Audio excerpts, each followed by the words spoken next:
How we doing, everybody? Welcome into episode 10 of the Washed Up Sports Podcast. We are your Washed Up Sports hosts. Louis Ortiz. And I'm Bobby Hanscom. As you can see, there's no Pat today. This kind of sucks, but it's just going to be Lou and I. So today we'll be going over an update of round 2 of the NBA and NHL playoffs, some random news in sports, and lastly, washed up wagers with a recap of Friday's slate and our picks for Tuesday, May 14th. So getting into it, here's the NBA playoffs. We have round 2 halfway through. The Nuggets, who have completely bounced back from being down 0-2 to tying up the series. Neither team has won a single game at home. Anthony Edwards has been an absolute dog, averaging 33 points per game. The winner of this series, in my opinion, honestly goes to the NBA Finals. The reason why I think either team from this series is going to go to the NBA Finals is because this has just been the absolute 2 most dominant teams in the Western Conference. I think, like we've been saying, I think the Thunder are too young. They don't have the experience yet. I think they'll have it going into next year, and I think next year will be a better year for them. But this year, I just don't truly see either the Thunder or the Mavs being the ones that come out of the West. I just think it's going to be one of these 2 teams. I mean, whoever comes out of this series, the Nuggets have the experience, but also Minnesota is they're just going out for blood, especially Anthony Edwards. He's been dropping over 40. Not enough last night, but still, like, if he consistently does this and has help from his others, I mean, they're a tough team to stop if they make it to the Western Conference Finals. Sorry. Yeah, I know. Like the other day too, like I said something about like the Timberwolves winning this in 6. Obviously, that was very hard to take at that point, but like we're gonna say like the Nuggets, they like we've been saying before, like they've been there before, like they know what to do, and it's like Mike Malone got under their skin the last couple of days and has been on their ass, and like Jokic, like in the first 2 games, like he would go in, he'd get the ball after that pick and roll, and then Gobert would come pull up off Aaron Gordon, and then he would just go for the layup, and then instead now he's been like actually doing his floater where he's actually good at it, so he's just been killing him with knowledge of the game and how to. Jamal Murray stepping up too. Yeah, he's been that crazy buzzer beater at half. That was actually nuts. I think that honestly like turned that game around. Yeah. Like if he didn't hit that, I think it would have been a completely different game. That 7-point lead went all the way up to like 14 or some shit right before half, so it completely turned the game around. How about the Thunder now? That's all I'm gonna say. Yeah, I mean the Mavs have a chance at going ahead 3-1 tonight. Yeah, they play tonight. Yeah. Oklahoma City is, as weirdly enough, undefeated when they're airing on TNT. Really? Yeah, weirdly enough. And the game is on TNT tonight. Like, why do you think the Mavs are that team that comes out of this series, Lou? I mean, Luka. I don't know how else to put it. Luka. I mean, Luka, Kyrie had great games, but they've had a lot of step-ups on role players. Like P.J. Washington has been shooting the ball very well now. 27 last game. That really helped them. It really did. And if he consistently does that, of course, he's not going to always score 25-plus every night. But, I mean, if he gets those big shots and he actually makes them when Luka's off, Kyrie's off, like that's a tough team to beat. I think he shot 6 for 10 from 3, too, so... Did you see that Derek Lively when he was running around? It looked like Chet was trying to reach tag with him. That was fun. I mean, that's high IQ from him. He wanted to keep the clock going, and he knew that they were going to try to foul him. So. But it's crazy though. Like you got to think about like being a Thunder fan. Like your team is the number 1 team, and they're with 6 minutes left in the game. They're going into hack-a-shack mode and going to foul Derek Lively. Hey, that's the inexperience that brings them. They're too young. They just got to learn. I will say Derek Lively proved them wrong. Mm-hmm. He shot 10 for 14 from the line. Good for the dude. Like I said, role players, man. That's big. Yeah. Especially with such a hefty front court with Kyrie back court, sorry, with Kyrie and Luka. The role players got to step up, and they did. Absolutely. I would have to agree that they are way deeper than the Thunder. What do they play, like 7, maybe 8 guys a night? Isaiah Joe. Yeah. Like Aaron Wiggins. Yeah. Like when the Mavericks have Tim Hardaway Jr., serious 3-point threat. Derek They have Lively. Lively, Washington, Daniel Gafford has been solid. Yeah, Josh Green. Josh Green was he from Arizona? Yeah, I think so. Yeah, no, He's been really good. well. Pacers bounced back in a big way last night, tying the series up 2-2 after going down 0-2. And they had a 32-point win last night. Do you think the Knicks have enough healthy bodies to win this series? I mean, they were definitely missing OG last night. They were definitely missing that presence there. But, I mean, it's hard to play at Madison Square Garden, especially with Knicks fans. You know, they're going to get live, and it's just playing in New York. It's a tough environment, especially with the Pacers.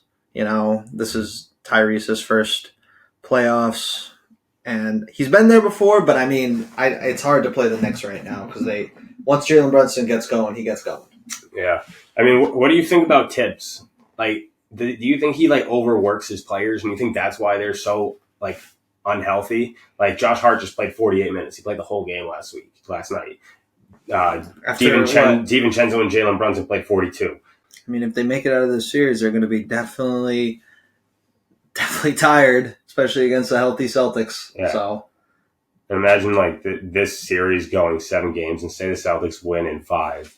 The Knicks are going to be so damaged that it also depends on whoever. OG coming back too. I feel like he was a big part. He was a big part in that game 2 win. You know, when he had 15 in the first quarter, 20. I think he finished with 29 or something like that. I mean, you need those scorers, especially on the Knicks, because who else is getting points? You got Brunson, but DiVincenzo, Josh Hart. If Brunson gets hot, he can easily drop 50. But at the same time, the Pacers they made some adjustments, and going into game 3, won that game, and then game 4 fucking spanked them, dude. Yeah. So they keep playing like that. Like we've been saying about role players, they have to step up, and it's especially in the Miles playoffs Turner too. And Nembhard, and fuck you, Pat, for not being here, but TJ McConnell. He's been playing out of his ass, dude. Obi Toppin. Toppin's been playing fucking crazy. They've been very deep. Going on to our beloved Celtics. After losing Game 2 at home, the Celtics went on the road in Game 3 to go up 2-1 and win that game, with Tatum leading the way with 33, 13, and 6. 2 games the Celtics have lost this year. Both opponents have shot over 50%. I mean, they have not been challenged at all. It's either they've been blown out or they blow out people. I was wondering, what you think. Do you think the Celtics not playing in those clutch minutes is going to matter when it comes into the next round or, say, the finals? I mean, not necessarily. The record shows that the Celtics are such a bounce back team, especially every loss they've come in the next game and bounced back crazy.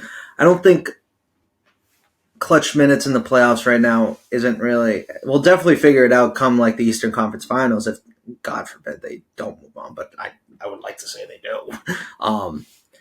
But right now they're just playing team ball. Everyone going at Tatum, not having a good game. Motherfucker drops 30 last game, just silence everyone. He just had to be Big Deuce. But where was NBA Twitter for his 30-point, huh? Where were you guys? Silent.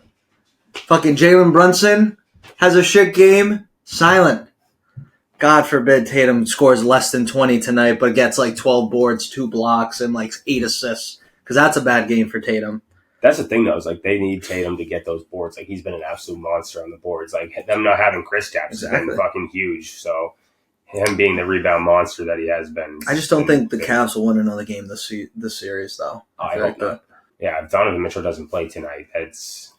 Donovan Mitchell doesn't play tonight, and then it all depends on what the die lands on for fucking Karis LeVert tonight. If he's going to play like Jordan or he's going to play like Mike Bibby, who fucking knows, I feel Leon Poe, he spins a wheel every possession. Yeah. It's oh, hey, now I'm going to go Kobe, spin fade away, drop and then 40. Next possession he's fumbling the ball off his fucking knee. Yeah. I don't understand it. I feel like Tatum going into Boston, going to the Eastern Conference Finals his rookie year, and then just staying consistently into the playoffs. He's learned that it's not about just one person, especially to win a championship. And yeah, he has Brown. We have had some great lineups in the past, but he does realize that this year, like, if they don't play team ball, they're not winning it. So he knows what the Celtics have to do, and he's going to stay with that mindset. Yeah, and I mean, like, he has, like, and he knows he has that team. Like, he knows he's on a fucking fantastic team with Drew and Derek White and Chris Stapps and Al and Peyton and Sam Hauser. Like, all those guys can score. So how about Big Dick Peyton, though, pulling up from the fucking logo? He was like 0 for 3 from 3. Yeah. And then fucking all of a sudden just pulls up from the logo. That was a huge momentum swing. That's what gave the Celtics the win. I saw him shoot that shit, and I go, there's 10 seconds left in the shot clock. You could easily get such a better basket, and then all of a sudden, wet. And I'm like, oh, Big Dick PP, baby. Let's go. All right, given where we are right now, after everything I just ran through, who do you got? Who do you think is going to go to the conference finals? Well, I wrote here, I have Nuggets, Mavs for the Western, and then I have Celtics, Knicks. You know, Pacers are playing well, but I feel like this series is going to be just all about home court advantage, and I feel like the Knicks will just pull it off in 7. So Celtics, Knicks for my Eastern Conference. How about you? Yeah, I do like that Celtics-Knicks show. I would love it to be Celtics-Knicks so I can have all the Knicks fans shut the fuck up because goddamn that team is not good. In the West, though, I think the Timberwolves will still find a way to pull this out. I think it'll be T-Wolves versus the Thunder. I think the Thunder make a conference finals appearance, but I don't think they take that though. I think they end up losing. Moving on from the court, let's go on to the ice here, where we're midway through the second round. The Stars lead the Avalanche 2-1 after dropping the first game. Crazy comeback that game won, but they definitely have bounced back. Vancouver Canucks lead the Oilers 2-1. Rangers lead the Hurricanes 3-1. They were going for the sweep, but lost in overtime. Panthers lead the Bruins 3-1 after taking 2 games in Boston. And I don't even want to keep going. I'm just going to keep going because that just brings me... Oh, I'm so mad about those games, man. We saw some Stars become victims in some dirty plays. My boy Marshy here, he was sucker punched by motherfuckers Sam Bennett. And, of course, the league didn't have the camera angle, God forbid, before Game 4, you know. Oh, yeah, Twitter had it literally 5 seconds after it fucking happened. But the NHL didn't have it. Makes sense, right? Connor McDavid was cross-checked last night from both sides, including one in the face after time expired against the Canucks. And that guy is now suspended a game for that hit. Oh, really? Yeah. Do you think this is playoff hockey, or does the NHL have to step in on this? I feel like some of it's playoff hockey, but some of it's a bunch of bullshit.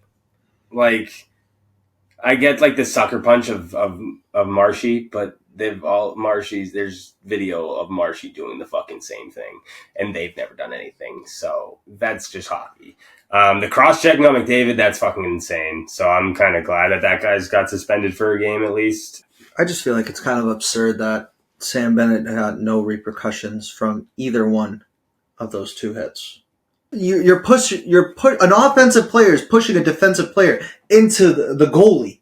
Literally, Swayman was on the fucking ice, and then he just scores. Like, it makes no sense. I just don't know what criteria whoever in the fuck I don't want to be mean, dude.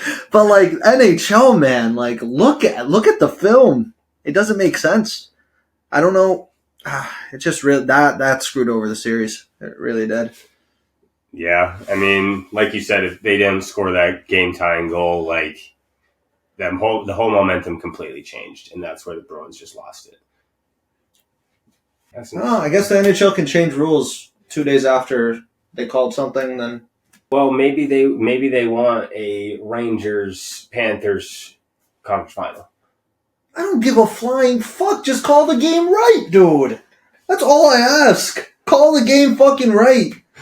Bruins are trying to set the tone for the game. 17 seconds in with Charlie McAvoy just obliterating one of the Panthers. But wish it was Sam Bennett. That would have been cool. Or Kachuk again. I wish the Bruins took Sam Bennett out of the equation, but I do feel like they did try to set the tone in the beginning of the game with Chuck going in 17 seconds in against Reinhart and just completely flattening him. Swayman hit Tkachuk on Tkachuk's way out, and then Tkachuk kind of retaliated a little bit, and Swayman just kind of gave him a little. Tkachuk wanted no part of it, though. I know they're all pussies down in Florida.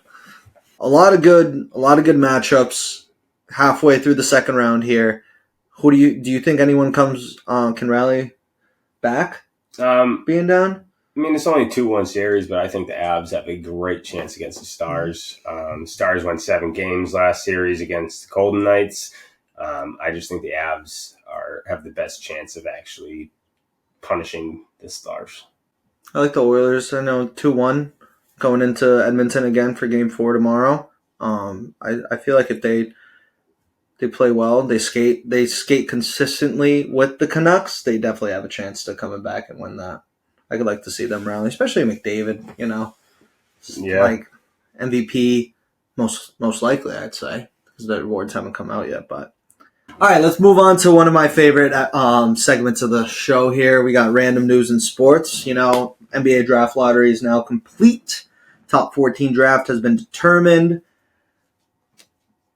I feel like we're all surprised here that the Atlanta Hawks with a 3% chance got the number 1 pick. They were just in the play-in. Yeah, like I'm shocked. The Wizards, the Rockets, Spurs, and the Pistons rounded out the rest of the top 5 here. How the fuck didn't the Pistons get the number 1 pick? Yeah, that just baffles me. Like, you had 14 wins last year, got the number 5 overall pick. You had 17 wins this year, got the number 5 overall pick. What the fuck do the Pistons have to do to get the number 1 overall pick? They've been hoodwinked, bamboozled, led astray, run amok, and flat out deceived by the NBA, We have been hoodwinked, bamboozled, led astray, run amok, and flat out deceived. I'd be pissed. I'd be up in arms. I'd be up in motherfucking arms, dude. How long was that losing streak that they had? About 72. I want to say it was like 28 games in a row they lost or something like that. It was like 28, 29, I'd say. Yeah. Thank God the Celtics didn't fucking lose to them. Yeah, they almost did. Dude, Celtics always lose to terrible teams like that. I remember they were down by like 20 at halftime. You also, in the draft, Bronny James, he stated that he's keeping his name in the draft here.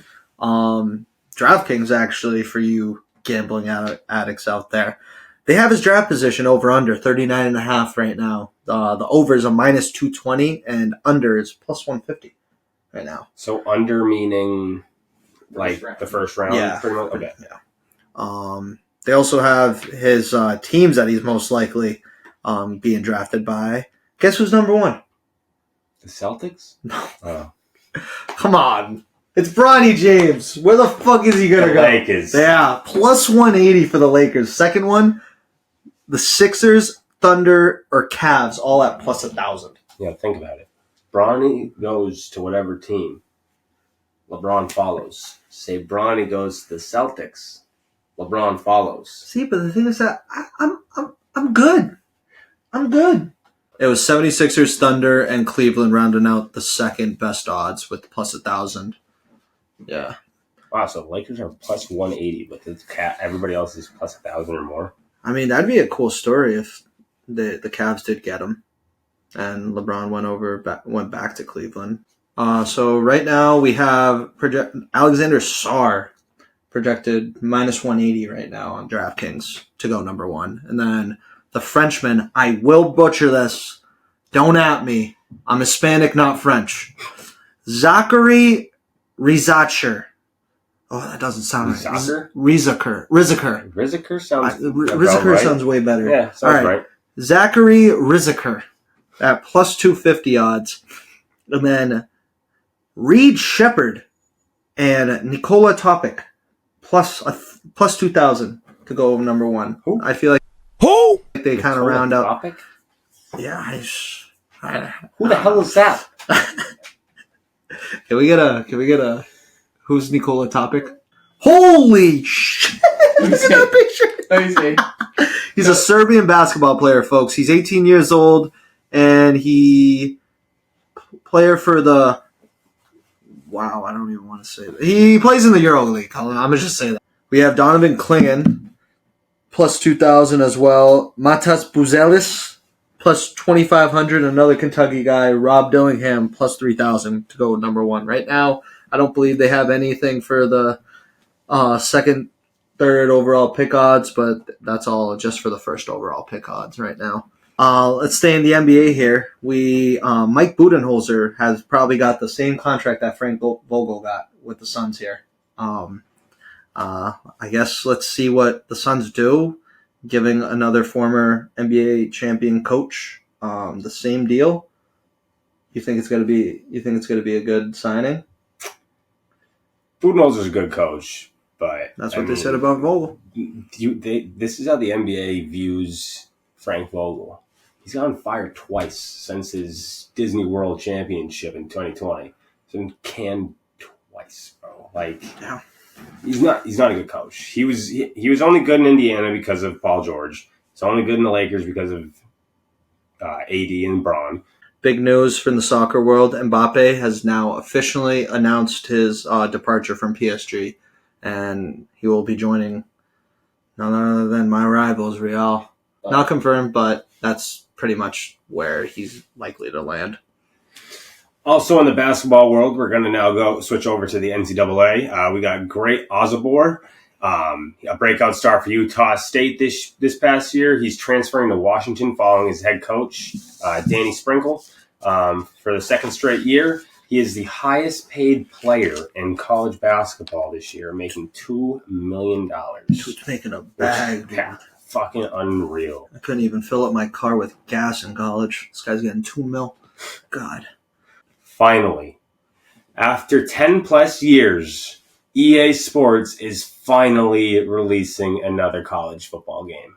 Eons. It's taken them eons, if you will. I'm so excited. Yeah, I can't wait. The regular edition is going to be $70, $69.99 to be exact. And the Heisman edition is $149.99. Honestly, just like playing with the guys in college is it's just so much fun to play with. I don't know why. It's just the guys in college it's just more fun. And me being able to create a team and then lead them on a dynasty for 20 plus years or whatever it is, that's fucking unreal. It's going to be so sick. I feel like it's just long overdue. Yeah. It's about goddamn time they got their names on there. Now we know who we're actually playing with. Lewis, what team are you most looking forward to playing with in that game? Colorado. Coach Sanders. I would love to be in Buffalo for the next 20 years leading them because everyone thought they were going to be so good, but that man in Dynasty will definitely be good. I'll tell you that. I'm going to be a homer again, but I'm going with Cuse. Just because I want to take my fucking beloved team to a national championship. God, I would love to see that happen. Speaking of football, we also have the first game of the NFL season announced. It is for September 5th. It is a Thursday night game. It is the Chiefs versus the Ravens to start off the year. It's a rematch of last season's AFC Championship game. At Arrowhead. Derrick Henry on the Ravens. Anyone else excited? Yeah. I can't fucking wait. Ravens are going to be unstoppable, but this is going to be an awesome matchup. Especially a great way to kick off the NFL year. Great way. Yeah, absolutely. I mean, who knows what's going on with Rashee Rice right now, but... who knows? Suspension-wise, no one knows what his suspension is going to be. Obviously, it's going to be more than 6 games. Unless Andy Reid pulls a burger out of his ass with a fucking note saying that Rashee Rice will play this entire year, I think he's not playing at all. That is absurd. Hammer the Ravens, then! Jesus, if that's Can I get that again? Hammer the Ravens, then! Jesus. Kind of hurt that second time. All right, to finish the episode, we have everybody's favorite washed up wagers. Here's a recap from last episode, Friday, May 10th. Pat is now 6-0. Fucking asshole. He buys picks, guys. Yeah, he has to just pay everybody for these. His winning picks on Friday were the Knicks +7 against the Pacers, the over in the Oilers-Canucks game of 6, and the Phillies money line versus the Marlins. My record is 3-3. My wins on Friday were over 5.5 goals, or my only win on Friday was over 5.5 goals in the Bruins-Panthers game. And my 2 losses were the Texas Rangers money line against the Colorado Rockies and the over of 223 in the Knicks versus the Pacers game. And Lewis is now also, along with me, he is also 3-3. He went 2-1 last episode. His wins were the New York Yankees money line, Denver Nuggets +4.5, and his only loss last week was the Bruins +1.5, which they got spanked. Sadly. Yeah. So now we're gonna pick our 3 picks for the Tuesday, May 14th slate. Since Pat's not here, I will read his off first. He has the Oilers money line. He has the over in the Pacers-Knicks game at 216.5. And then he picked a Prem game for tomorrow. Big game, actually, especially if you guys follow the Prem. Man City, Tottenham. He picked the over for 3.5 goals there. That all came out to plus 398, so $10 wins you 49.87. As for me, let's go 3 and out tonight, boys, or tomorrow. The Braves, they're at home against the Cubs. I have the money line. I have the T-Wolves +4.5. I have the over on the Panthers-Bruins game at 5.5, so that's going to be a +466, and $10 is going to win you 56.68. Bill, what do you got? So I have the Bruins +1.5 against the Panthers tomorrow night. I have Josh Hart over 14.5 points. If the Knicks want to get it done, he's got to go over 15. And then I also have the Seattle Mariners money line against the Kansas City Royals +201, $10 to give you 30.16. I know I normally go low odds. Yeah, I know. I normally go very high odds, or at least higher odds, but I've been struggling. I need to take it down a bit, so that's why I ended up. No more wax for Bobby. Yeah, I ain't doing that shit again. We still haven't decided on a punishment for the next pod. Comment what you guys think we should do. Absolutely. We need some help. Anyways, thank you everybody for listening in to episode 10 of the Wash Up Sports Podcast. We have new releases every Tuesday and Friday on YouTube and Spotify. Be sure to like, follow, and subscribe, and stay tuned. And as always, stay washed.